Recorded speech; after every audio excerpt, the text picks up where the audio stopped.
JD News Live. Special report. Exclusive coverage. NASA Artemis 2. What is going on? Here is CJ Dukers. Welcome to the CJD News Special Report. I am CJ, your anchor tonight. We are currently watching the NASA currently brief on Artemis 2 on how the injection went. Let's listen in. Remarks and then take questions both from reporters here in the room and on the phone. And those of you who are joining us by phone can press *1 to get into the question queue. And with that, we'll start with Lori. Great. Thank you, Rachel. So, ladies and gentlemen, I am so excited to be able to tell you that for the first time since 1972, during Apollo 17, human beings have left Earth orbit. With Artemis 2's successful 5-minute and 50-second translunar injection burn this evening, our 4 crew members, NASA astronauts Reid Wiseman, Victor Glover, Christina Cook, and Canadian astronaut Jeremy Hansen, are now on their trajectory toward the moon. The burn was executed by our flight operations team here in Houston, and it was flawless. The burn was the last major firing of this mission. From this point forward, the laws of orbital mechanics are going to carry our crew to the moon, around the far side, and back to Earth. Our crew is healthy, and our spacecraft is performing really well. After we've had a series of checkouts since launch, and again, everything really performing pretty well. And we are on the path that we designed for this mission. But just a reminder, again, you can hear us keep saying it over and over again, this is still a test flight. We are getting, and we're going to continue to get, lots of new data every day, important information as we continue learning how we're going to operate this Orion spacecraft in the actual space environment. And I'll tell you, we're already learning a lot as we go.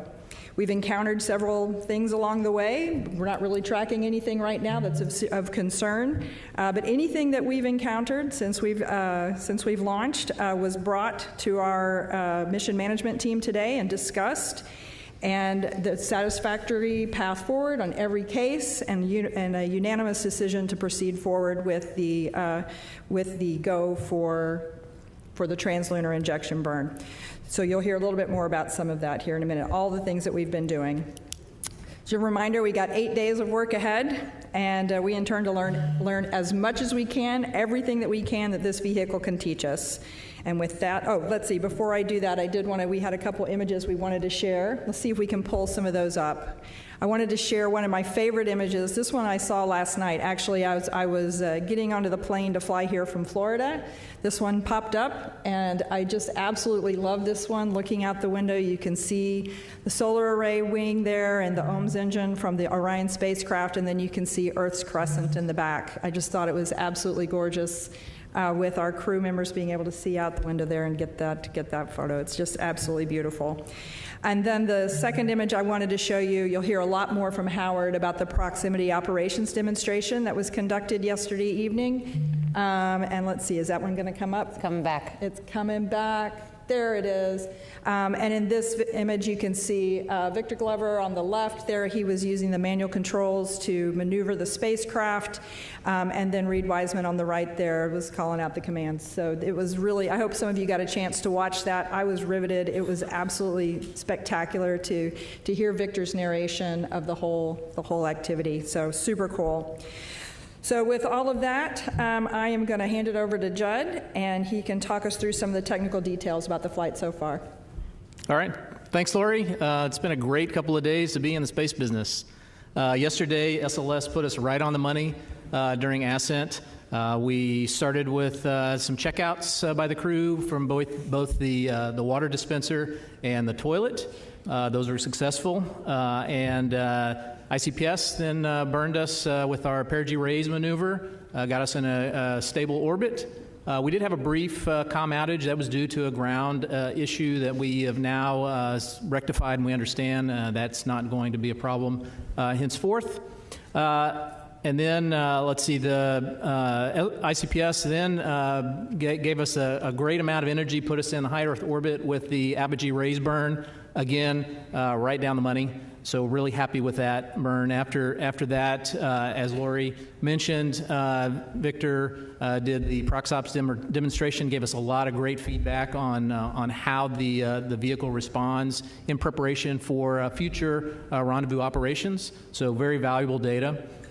We also checked out all of the carbon dioxide scrubbers. All 3 beds successfully checked out, and CO2 is doing great in the vehicle. We did, once we were done with the Proxops demonstration, the ICPS on its own did the automatic deploy of the 4 CubeSats, and then also ICPS did its disposal burn, and so that all went well. In the middle of the crew sleep, we also had them wake up and do the perigee raise burn, and that was 100% successful. Got us again back into a stable orbit, raised our perigee to about 100 nautical miles. So we're happy with that performance as well. This morning, the crew woke up. They had a conference with the flight control team and our lead flight director, Jeff Radigan. Went over some details of anything that they had, changes to the timeline, which were minimal. They did an exercise test of the flywheel. That was successful. Reed reported that it was exactly like training. His arms are really tired, and he got a great cardio workout. So we took some samples of what the carbon dioxide was while we were doing exercise, and that was all great as well. And of course, just a little under an hour ago, we did the translunar injection, which sets us up for the free return around the moon and also for splashdown in San Diego. So with that, I'll hand it over to Howard to give you some more details on the Orion. All right, thanks, Judd. Really excited to be here. Wow, what a great 2 days, huh?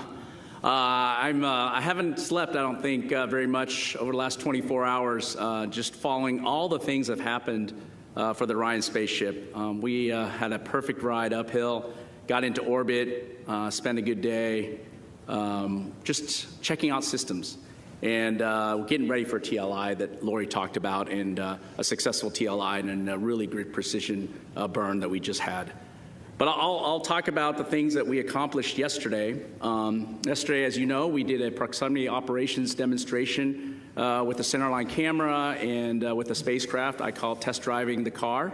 It's been an awesome event for all the engineers and the team that's worked on it to hear Victor and Reed talk about our spaceship and the work that we put in to put into this capability for manual flying.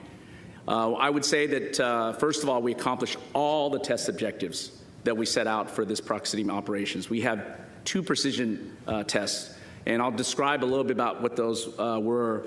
But I'll send with a picture first to show you and describe. This is a very close-in picture, these 3 pictures. On the, I guess, upper left of the picture is our centerline docking target right in the middle. It's a standoff cross that you'll see. It's a 2-foot wide target. This is the target that we're going to use for future missions. So this is the exact flight configuration that we use. So it's really important that we got that on the interim cryogenic propulsion stage.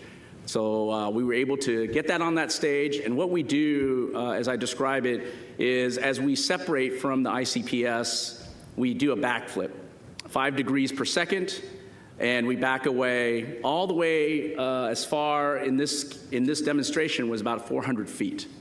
And that back away scenario, that allows us to have a good standoff understanding. We're pretty far away, not this picture, but I'll talk a little bit about where this is going. Then we start doing what I call course manual piloting. And this allows, and you might have heard this, what Victor was doing was basically moving side to side with the spaceship, up and down, and then doing the rotation pitch, roll, yaw, making sure that the response from the spacecraft and the performance is what he's seeing. And the reason it's course is because you're so far away at 400 feet that you want to make sure you have big maneuvers so you can see the target going out of your field of view a little bit, okay? So that's what we did at the initial part, and then we slowly started coming in and approaching the vehicle. And that picture that you see in the upper left side is almost to 33 feet. It's about 40 feet away, I think. And that's where we will do what I call fine manual piloting. So we're just doing a little bit of the same thing, side to side, up and down, doing the pitch, roll, and yaw maneuver and handling. And you heard that if you watched closely, and some great commentary. Especially, it was heartwarming to hear. I know I talked to some of our team members today, to hear that how well their baby worked, operating precisely. That is exactly what we wanted to do, holding the attitude and being able to maneuver very well and described, I think, just very excitedly by Reed and both Reed and Victor. I think it's really a great a moment for all of us who have been working in this arena to get this demonstration off. And of course, that wasn't the end of it. We did back away to about 65 feet, and we let the ICPS do a maneuver, and then we had another target, what we were calling this two-dimensional target. So it didn't have a standoff cross like we did on the ICPS nose. What we did was add a good 2-degree target or two-dimensional target on the spacecraft, on the ICPS, and then we did the same maneuver, but a little different. This maneuver was what we call 6-degree of freedom maneuver, where we were tracking and also maneuvering by rotating as well. So you're translating and rotating at the same time, and that allowed you to have a different characteristic of the vehicle performance in a manual piloting approach. And we were also able to go to this 33-foot range. So really important demonstration of both the fine and coarse handling of the spaceship for future missions as we go forward. And that was something that we wanted to make sure we brought down some risk. And you saw the images of the centerline camera, and performance was outstanding. And of course, the crew was outstanding. They did a terrific job. I actually flew the simulator. I did not qualify for this mission, unfortunately. So I definitely wasn't ready for this kind of mission. But Victor just did terrific and followed everything. And I saw the track today in terms of predictions, and I got to give kudos to him. He followed it right along, and it was a really great opportunity to demonstrate our capability. So that was a really important demonstration and test of our rendezvous and proxops capabilities that we're going to need for the future. But also in that 24-hour period, we had to obviously demonstrate our readiness for translunar injection. We were able to really track a lot of the subsystems that we've learned from on Artemis 1, but also the most important subsystem when we put humans on board is the life support system. And I'm happy to report that the performance of the CO2 scrubber, the ability to distribute water, control the temperature inside the cabin is exactly as we predicted, and in some cases better. And so that was really great. And of course, across all the other subsystems that we demonstrated in Artemis 1, like power generation, was better than predicted also, over 13 kilowatts of power generation. And our ability to control, like I said, the inside cabin and control the temperature across all the parts of the spacecraft was right on and nominal. So that was really good to see. And of course, we were ready to execute the TLI burn today. And our guidance navigation control system was ready to go and demonstrated through this burn its ability to handle this type of burn and the precision that's needed to take us to the moon and come back into Earth's atmosphere. So really great overall demonstration of the proxops, really great demonstration of the core subsystems that we have on board the spaceship that's required to execute the rest of the days of this Artemis 2 mission. And finally, I would say that we had, I would say, really great opportunity to just understand our overall performance across all these subsystems and making sure that we're ready to commit the crew to a safe journey to the moon and back. And we demonstrated that over the last 24 hours. We were able to, as Lori said, have a mission management team review of that and determined that we were go for TLI. And I'm just really happy that we're headed to the moon. You are currently listening to the NASA briefing on Artemis 2. questions are now being taken. Raise your hand if you're here. We'll have a mic coming around. And then if you are joining by phone, *1 can get you into the question queue. And we will begin in the room here. Let's come around with the mic here in the front. Tarek, yep. Thank you very much. Tarek Malik with Space.com, and I think it's for Howard. You know, the TLI seemed to go quite well, although I guess there were some reports of a couple of caution alarms that the crew reported, and then the mission control said, you know, it was not to worry about. And I'm just curious what those alarms were, or those caution lights were, and you know, how they were, I guess, set aside so quickly. Thanks. Okay. I'll let Jed maybe give some highlights there. Yeah, so about 15, 20 minutes before TLI, we had a couple of nominal reconfiguration changes of the atmosphere revitalization system, the cabin fans. And when we were moding those to a different mode, the fan speed change caused the cabin sensors to dip below the caution limit for just a bit. And of course, that rang an alarm that was a suspected cabin leak. That was a false indication. And so we quickly knew that there was no leak. We knew that there was just the sensors dipping low pretty quickly. Additionally, there were some RCS, reaction control system, SM manifold messages that we had been seeing previously. Essentially, whenever we're using that system, there's a pressure sensor divergence. And we've seen that before, and so we knew exactly what those signatures were. So again, not an issue at all. Eric. Eric Berger, Ars Technica, and just congratulations. So far, it's been spectacular to behold all of this. I guess 2 questions for Howard. You know, first of all, quick question: were there any thruster issues during the ProxOps demo? Any sort of outages or concerns with that regard? Did everything perform nominally? And then, does the performance in Victor's piloting during that exercise give you confidence in Orion's handling for the maneuvers contemplated in Artemis 3 with 1 or 2 of the HLS? Yeah, no issues with the thrusters. They perform nominally, and the performance is excellent.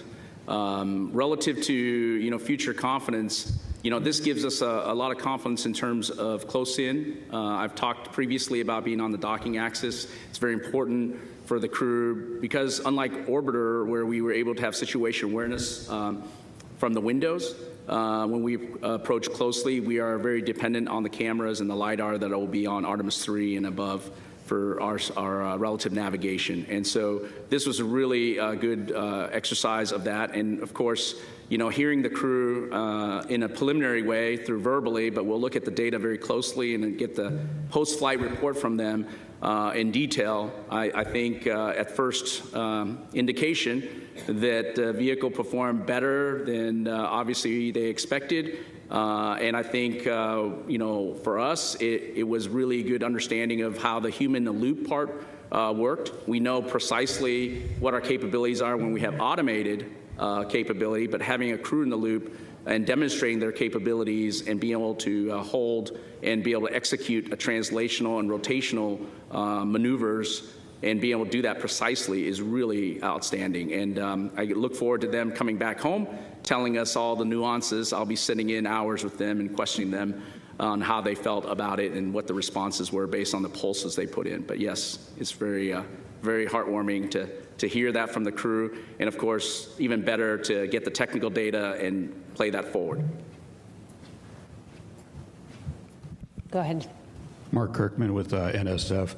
This is probably for a combination of both Judd and Howard. Now that we're committed with TLI, during Translunar Coast, the attitude you're going to hold, what are the out-the-view windows for the crew? What are they going to be able to see Earth with regard to Earth or the Moon? And also, prior to the flight, you were talking about, based on TLI, what they would get to see when they do the close observation. It was based on a sun angle of high, medium, or low. What did we end up getting based on the launch day and the TLI that we're in? And if you don't mind, just based on what he said, I'd like to follow up with Howard. It sounds like, based on what Ike said and you said, that the handling qualities, tight, deadbeat damping, that this is better than you predicted. Is that a true statement? You want me to start first and go ahead. talk about that? I would say that predictions are hard. There's a human in the loop kind of element, and we practice that. So I would say, yes, definitely maybe better than we anticipated in a lot of ways, because there's variations by which we go into space. On a closed loop control system, for guidance navigation control, when you have an automated system, you know precisely and you predict exactly how the system will respond. The crew is well trained, and Victor did exactly what he needed to do, and the spacecraft responded. As far as where the vehicle will be pointed, most of the time we spend in a tail to sun attitude. So we take the back end of the vehicle, point it towards the sun, and so whatever the geometry is, that's what you get. We sometimes have the advantage when we have good power balance, we can move the solar arrays that have cameras on the end, and we can move those around and see what, look back at the Earth or look forward at the moon. Also on, flight day 6, whenever we do the lunar closer approach, we'll change attitude, make sure that the crew has those views of the lunar surface. As far as the lighting of the moon, this was a lower lighting day that we launched. I think it was in the 20 to 30%, 20% lit area. So we'll still get good shots from the crew. We'll still get great descriptions from their Mark I eyeballs. But we're going around the moon, so that's the main thing, right? Okay, we'll take 2 more on the end here, and then we'll go to the phone. So go ahead, Jackie. Hi, Jackie Waddle, CNN. Quick question for Howard. I know Victor said that he was going to give the Cooper-Harper rating scales during the prox ops. Are you able to share those numbers? Just curious to know how it handled. And then also would love to just ask a general question about the crew, how they're adjusting to orbit. Specifically curious about the first-time flyer and whether there's any space adaptation syndrome without, invading privacy. Thanks so much. Yeah, I'm sure we can share the Cooper-Harper handling qualities. We did assessments with the simulator, and we'll do it as part of this demonstration, and love to hear that feedback. I think we got some additional feedback, like I said, but look forward to that. Yeah, definitely. But I'll let Judd answer the other question about as far as the crew members, they're doing great. There's no indication that they're having any problems at all. So I don't expect that they're having any problems. Hi, Lauren Grush with Bloomberg. Thanks so much and congratulations again. I wanted to ask about the troubleshooting of the toilet that happened on that first day. Can you just explain to us what the issue was and how they fixed it? And on a priority scale, would you say this was a number 1 priority or a number 2? So when we had always planned to wet the toilet with some water that we had pulled out of the PWD, the potable water dispenser, and it turns out, I guess, we didn't put enough in, and so the pump was not fully wetted, and so it has automatic fault detection in that if it's not fully wetted, it'll shut itself down. So once we figured out that we didn't put enough water in, we put more in there, made sure that it was essentially primed, the pump was primed, and then the toilet came right back up. I will say that in addition, a good kind of byproduct of this, while we're working through those procedures, we were able to check out the secondary vent line for the urine as well, and so that was a good. That's an alternate path.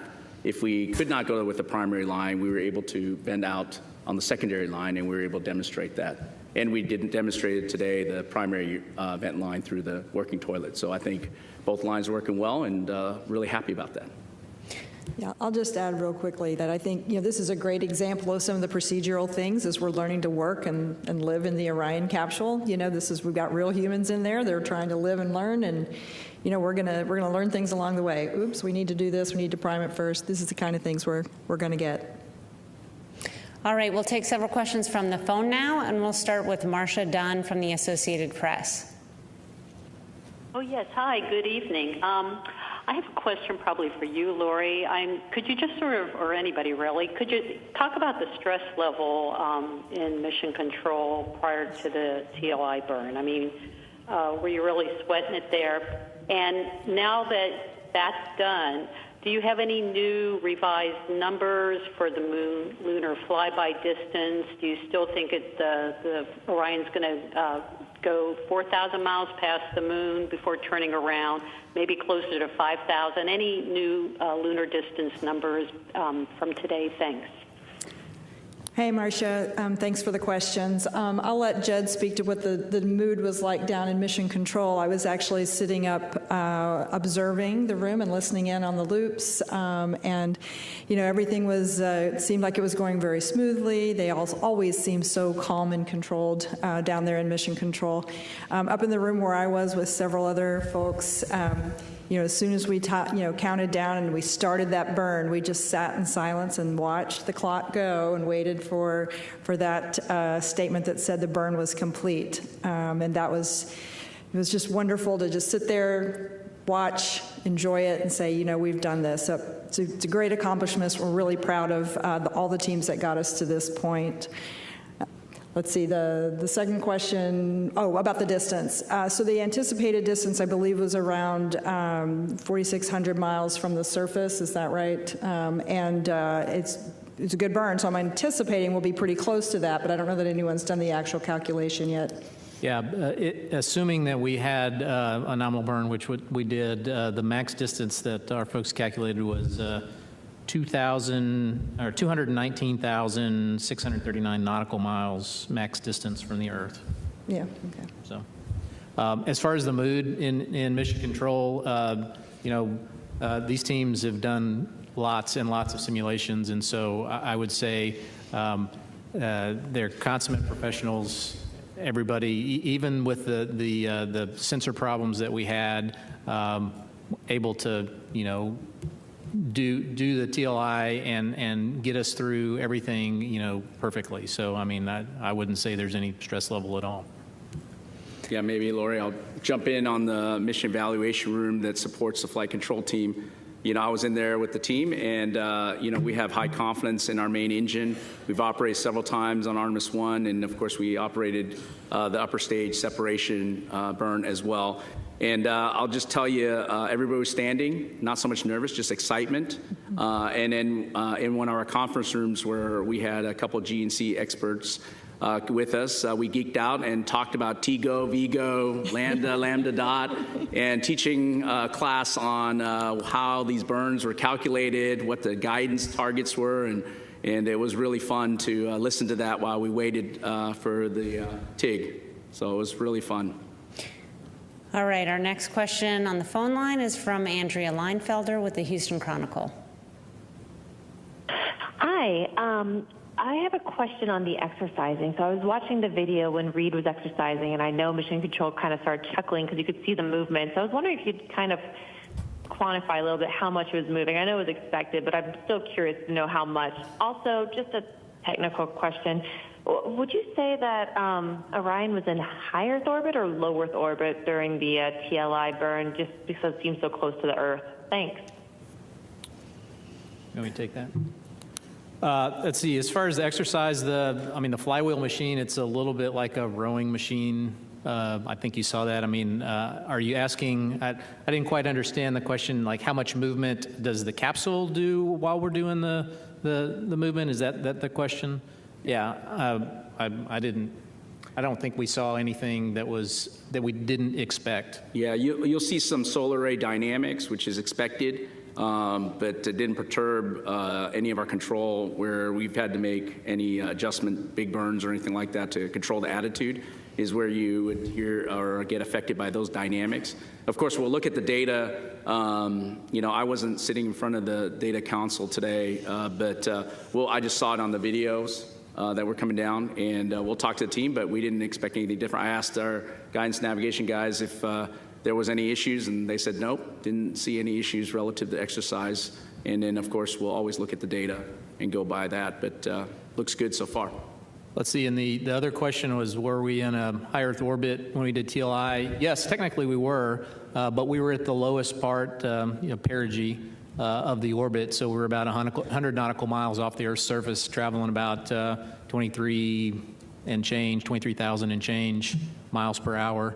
And so because we did the TLI burn, now that takes us out of the high Earth orbit and gets us on that free return trajectory to the side of the moon. Okay, next up is Nell Greenfield-Boyce with NPR. Hey, can you hear me okay? Thanks Yes. for having this briefing. I would appreciate hearing a little more about the water dispenser situation. It sounded like just before the burn, they were doing what they were calling like water ops, and they were bagging up water in plastic bags. Could you just go over exactly what the issues were with the dispenser and why it was decided to have backup water and how much water the astronauts actually bagged up? Thank you. Yeah, great question. So during ascent, so we have 4 water tanks in the Orion service module, and each one of those tanks has an isolation valve between them. The isolation valve between the middle 2 tanks failed closed during ascent, and so it essentially isolated 2 tanks on one side and 2 tanks on the other. Each end of those tanks goes to one of 2 different water dispensers, a primary and a secondary, so we have full access to all of the water. However, in an abundance of caution, we decided it probably good, just in case we have a subsequent failure of an isolation valve, to bag some water, and so that's exactly what we did. We're going to bag some water in the cabin and preserve that just in case we have a subsequent failure. Okay, our next question is from Joey Roulette with Reuters. Hey, thanks. I just wanted to clarify the predicted maximum distance from Earth. Did you say 219,000 miles? And is that based on, and that's based on the TLI burn that was just done today, right? Those are predicts prior to us performing the TLI burn, so that assumed a perfect TLI burn, so I haven't gone and run those numbers again. And just real quick, the reason I asked, of course, is because that's far below the record breaking for Apollo 13. Is that your guys' understanding, I guess? That's in nautical miles. So the Apollo distance record in nautical miles was about 216,000 nautical miles. Okay, our next question is from Jackie Mogensen with Scientific American. Hi, thanks for this. I have a bit of a general question and then a specific one. The general one is, how do you feel like everything is it going to plan, and are there any concerns you're keeping an eye on at this point? And then more specifically, I was curious if you could tell us about what to expect from the first high-res images and video, as well as when we might see the solar eclipse. Thank you. I think I'll take a stab. It's echoing in here, so it's kind of hard to hear the question. But I think the first one is how things are going. Is there anything we're tracking? And I'll just look over at my colleagues. But, things are going really well. I think we couldn't be more pleased with how well things are going. Right now, we're not tracking any issues of concern. As I said, we're learning from the spacecraft, but that's what we anticipate, and we're not tracking anything. We went straight into the TLI with absolute confidence that we can complete the rest of this mission as planned. I think the other part of the question had to do with some of the imaging and expectations for when we'll get some of those back, in particular the eclipse. I'm really excited about the eclipse that we're probably going to encounter now as part of this mission. I think the crew's excited about it as well. I know they did a little training to learn about what they're going to see. It'll be really cool when they're out and beyond the moon, be able to look back with the moon eclipsing the sun. They'll be able to see the sun's corona. That's kind of a cool, exciting thing to do. So they've been trained on it, and they're looking forward to it. Okay. We'll come back here in the room for other questions. Let's start here in the second row. Hi, Michael Atkinson, Houston Public Media. There was a little bit of online chatter about the Outlook issues that were happening with Reed Wiseman. I was wondering if you could talk a little bit about what exactly was going on with that. Yeah, this is not uncommon. We have this on station all the time. Sometimes Outlook has issues getting configured, especially when you don't have a network that's directly connected. And so essentially we just had to reload his files on Outlook, to get it working. Okay, go ahead. Richard Tu with the Post newspaper. A question for Howard. You talked earlier about a ground issue related to the communications problem. Can you explain that a little bit more? Was it literally like a loose screw, or was it something underground cabling, maybe a resistance issue? Can you elaborate on that a little bit more? Thank you.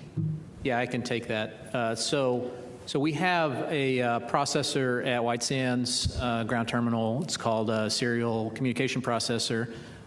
In order to get return telemetry, it has to translate the radio messages to something that our front-end processors at MCC can understand. So that processor is supposed to be in a configuration for nominal S-band Orion telemetry. When we essentially found a bug that we didn't know was there before.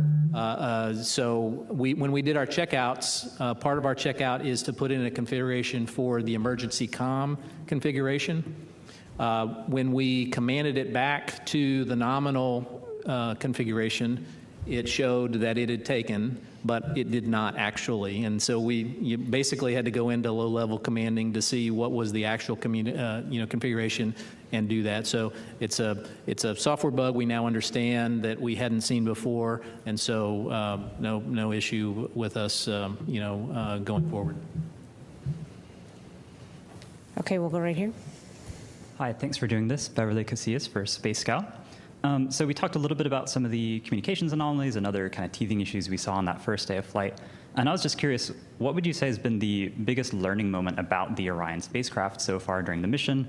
And have there been any surprises? Thanks. Yeah, I think the biggest learning is always first-time systems. And I always go to life support. Being able to control humidity and scrubbing CO2, which performance is really great. In fact, we're maybe becoming, we need a little bit more humidity. I think it's doing too well sometimes. But I think those are things that are, like Lori said, we're learning, we're adjusting how to operate the spaceship with actual people on board and that are actually putting out CO2 and breathing in oxygen. So I think this is one of the things that we've learned in that 24 hours. We're learning a lot. The trending data, the sensors we have on board in terms of accuracy, being able to track that very closely is something that we're going to learn. No surprises. We expect good performance from our subsystems. So we're very happy about that. And again, we knew that we would learn a lot. And the other thing we would learn a lot is what you guys were all referring to relative to caution warnings. I think, we have thousands of caution warnings on board the spaceship, and it provides a lot of good information for the crew. But also we're learning about the boundaries of these caution warning parameters and whether they're really nuisances or whether they're real issues. And I think this is one of the things that we'll learn all the way along the mission as we utilize and learn more about the spacecraft and approach all these objectives we're trying to accomplish along the way. Okay, right here. Hi, T.G. Mascaro with the Epoch Times. Thank you all so much, and congratulations again. My question for Lori, in terms of a little clarification on the timeline. With the eclipse, you said it'll be when they're behind the moon, so will that be on day 6? And also, is there any clarification on what part of the timeline we'll be having the ship-to-ship communication with the station? That's definitely a question for Judd here. We'll let him, he's got the detailed timeline right in front of him. Yes, it is flight day 6 that the crew will be behind the moon. Let's see, and your other question was? The ship-to-ship. Ship-to-ship comm. I think we were going to do that on flight day 8 or 9. I don't know where that ended up. 7, I believe. Yeah, maybe it's on 7.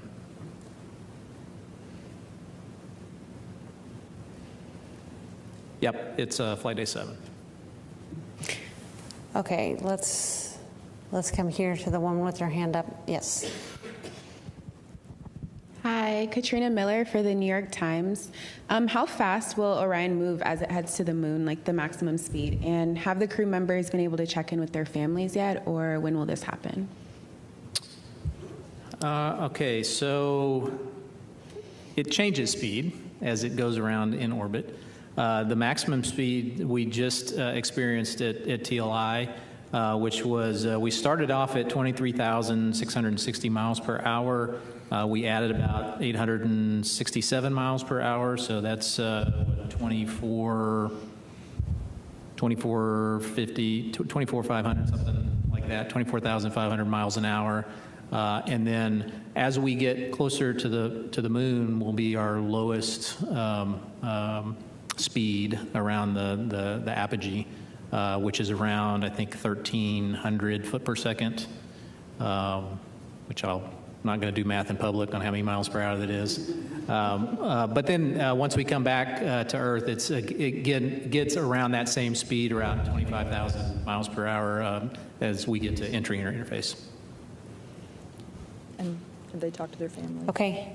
Let's actually come over to this side here in the middle.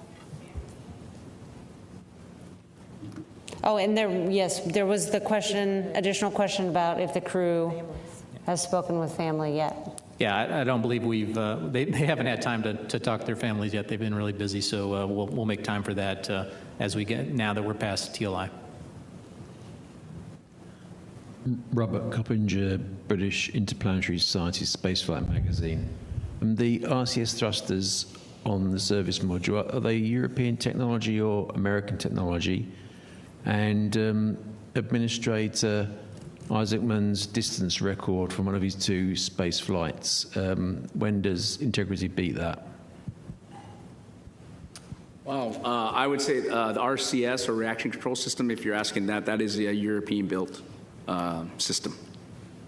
I don't know about Administrator Isaacman's distance, so I can't comment on that. I suspect we've already broken that. I thought we broke it when we went into the high Earth orbit. But when we got out to apogee, we would have already exceeded that. Okay, was there another question? Second row here, yes. And then we'll go back to a few more from the phone. Hi, JJ Love with Tech Talk Media. Thanks for taking my question. The viewers of our Inside NASA Innovation series are eager to understand the broader human impact of this mission. So looking beyond the boundaries of space exploration itself, which industries here on Earth stand to benefit most from what you're discovering up there? And what is being learned in the mission that will tangibly improve life for people down here? Oh, those are some good questions. I think from the industry standpoint, I think there's a whole range of things that we're going to benefit. Number one, just thinking basically just in our production capabilities within the U.S. and around the world. But I feel certain we're going to be pushing boundaries of technologies as well, not just in the systems that we're flying on the rockets, but even in some of the things we're testing out inside the crew cabin for the crew to use, the cutting edge of technology. So a lot of amazing things there. And then what was the second part of your question?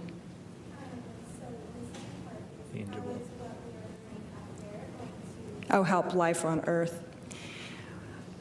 That's always a wonderful question, and I really feel like the exploration that we do is just inspirational for everyone here on Earth, hopefully inspiring our young people around the world, the Artemis generation that's growing up now to want to grow and achieve and to learn and to start trying to think through where they're going to dedicate their talents as they get older and learn the different skills that we need to cut the edge of new technologies into the future. Okay, we'll go back to the phone for several questions. Our next one is from Robert Perlman with CollectSpace.com. Hi. The quote, "Your go for TLI," is one of those iconic quotes from the Apollo years that just has held the test of time. But Michael Collins was the astronaut who coined it, and he later said that maybe he should have picked out something more momentous. I'm wondering, now having gone through a TLI, if you think that it speaks to, or not, does it hide how this burn is different from all other burns, that this is the one that you're committing to leave Earth's orbit and go to the moon, and there's no turning back. I know that you said that there wasn't extra stress, that you had practiced this over and over, but was there any moment that you actually, gulped hard that, yeah, we're going to the moon? So the question, it was a little bit garbled. I think it was about the TLI burn and that burn being perhaps special in the minds of the team. Robert, may need to get you to say some of that again. I think we captured that, though. Yeah, that's do you think the public, when they hear go for TLI, or when we speak about it normally during a press conference like this, does it really convey how the momentous moment that it actually captures? So I think what he's getting at here with the question, help me if I get this incorrectly, but as we're executing on that 5-minute burn, is there a point at which our teams, as we're executing, kind of absorb the impact of just how important this burn is, and how, if we don't get it all the way through the burn, then what would happen? If you are just tuning in, we are listening to NASA take questions, and it is currently a NASA briefing on the launch, how it went, and the burn. Professionally, probably saved a reflection for after our shift, and certainly that reflection, I suspect everybody understands that this is a once in a lifetime moment. All right, our next question on the phone is from Christopher Mick with the Hudson Star Observer. Thank you for taking the question and for all your time tonight. Another amazing day here in the mission. I just want to ask, I think these would be for Jed and Howard. I was wondering, the crew sounded very busy in the time I was hearing the loops today, and I was just wondering on the astronauts' kind of individual task timelines, if they're kind of on schedule for that or falling behind at all or skipping some things. And then maybe to Howard, if there was any time for Earth observation photography, if there's any feedback from the crew on how things were going shooting through the Orion windows. So I would say there were, as far as the timeline goes, there were a few things that the crew was not able to get to today and yesterday, and that's fine. We knew this was going to be a very, very packed first 2 days, and now once we've got past TLI, we've got lots more time to do things, and observation certainly is one of those things that the crew absolutely will be doing during their time, and they've got plenty of time now to reflect and do those other operations. Yeah, I'll say that although, like Judd said, maybe a few things didn't get done in the schedule that was planned that could be made up. The real important one, for me at least, was this ProxOps demonstration. I think we budgeted around 71 minutes. The crew finished in 65. And that was awesome because, like I said earlier, we were able to accomplish all our objectives and within that time period, because we were having to exit and leave the ICPS distance and move on towards the orbit. So having that done and getting all those objectives accomplished was very significant, and they're really happy to do it with some margin. Okay, our next question is from David Denault with About Space Today News. Good evening. I have a question. Has there been a formal report issued yet on the possible damages caused by Artemis 2 compared to Artemis 1? I understand that it caused some damage to the elevators, and it also burnt through the surface area, scorching it. Has there any report issued on that as yet? So this is a question related to the potential damage to the Mobile Launcher 1, where we launched yesterday. We've talked many times about the ruggedization that we did to the Mobile Launcher following the Artemis 1 mission. And what I can tell you is that our initial assessment is showing that most of the damage is really largely cosmetic. Really, overall, everything's looking pretty good, especially compared to Artemis 1. We know we're going to have some repairs that we'll need to do, but those repairs The repairs that we made following Artemis 1 largely worked, so that's a good thing.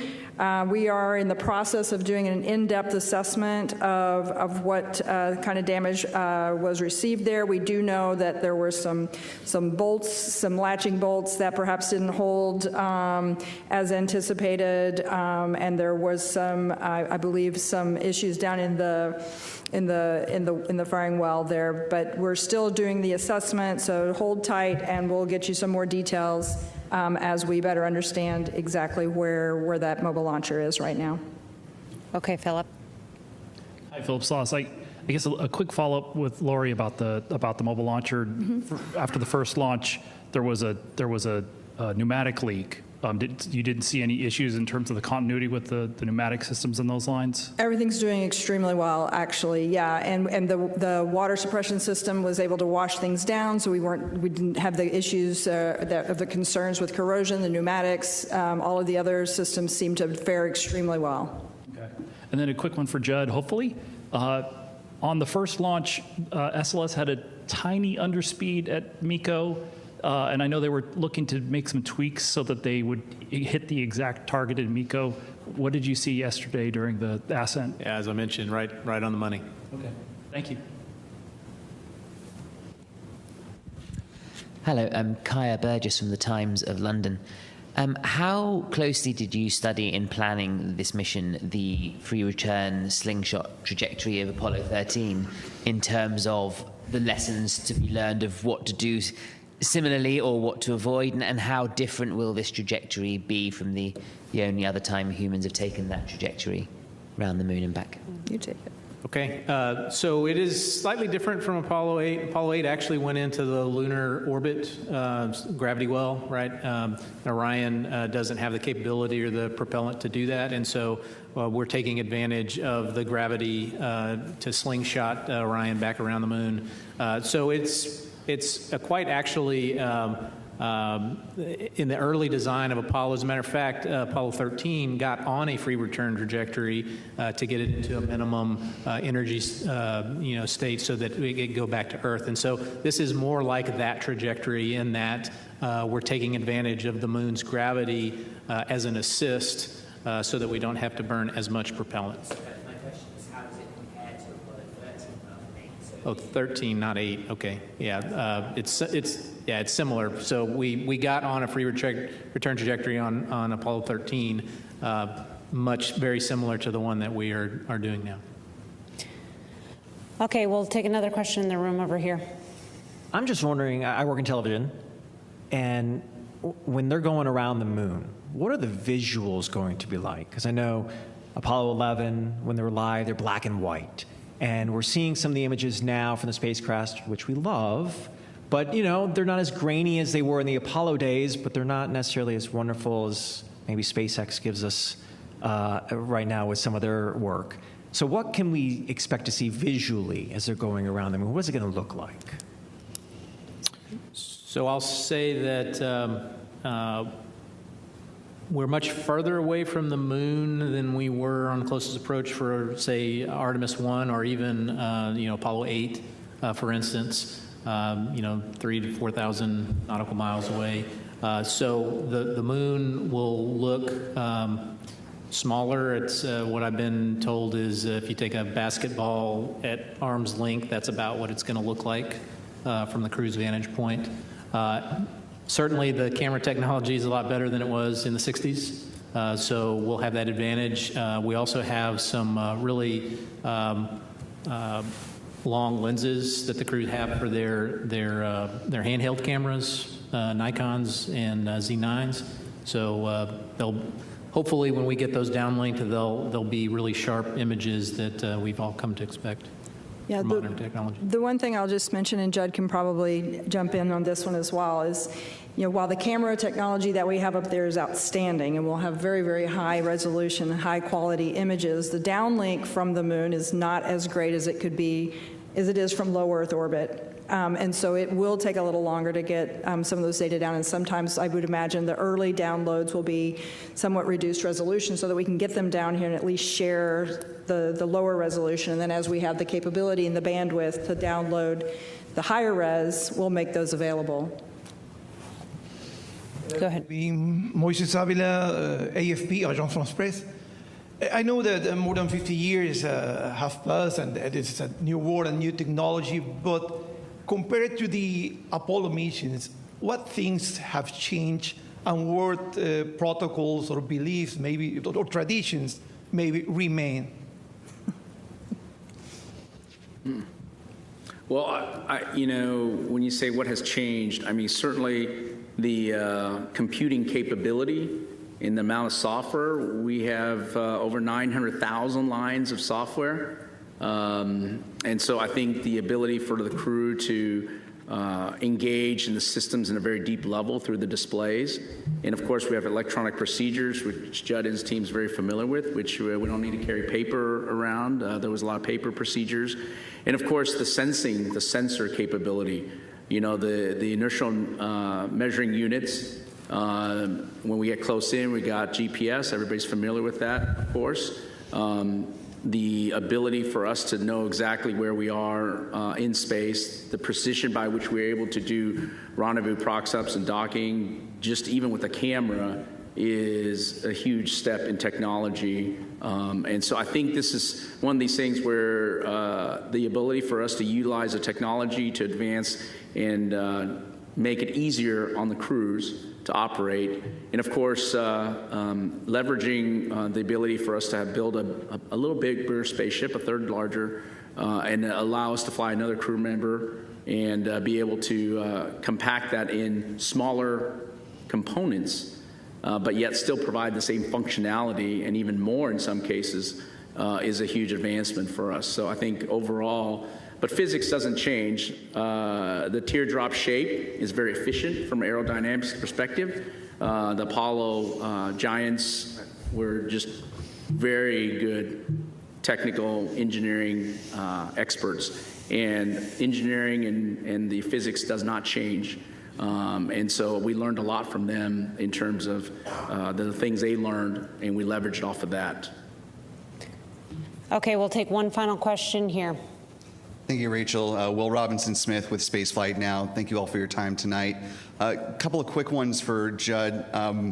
You mentioned when we spoke back in September that pad abort would be the riskiest that the crew could possibly endure. I wonder, as you saw Ascent and they ticked past those abort scenarios, how you were feeling, getting further and further along the pathway. And now that the crew is in flight, I know we discussed in some previous briefings that certain abort scenarios or early returns are still possible even past TLI.